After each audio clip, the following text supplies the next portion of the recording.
više puta sanjam tu noć. Šta se desilo zapravo. Selo Skočić u noći sa subote na nedjelju 11. na 12. juli 1992. Zio Ribić imao samo 9 godina i jedini je preživio masakr u kojem su mu vojnici iz jedinice Simini četnici iz srbijanskog grada Ruma za svega 10 minuta ubili cijelu porodicu. Oca, majku, brata, 6 sestara i nerođenu bebu u stomaku majke Ševke. I Zio Ribić trebao je biti mrtav. I tada sam čuo pucanj i osjetio ubod nožem u vrat. Bačen je u jamu sa ubodnom ranom od noža u vratu.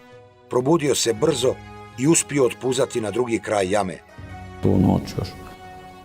Sam se izvukao i pobegao kroz tu šumu i naišao sam u jednoj kući koja je bila razvaljena i nije bilo nikoga unutra, nije bilo ništa. Našao sam jednu kutiju unutra kartonsku gdje sam se sakrio u toj kutiji i tu sam spavao do ujutru.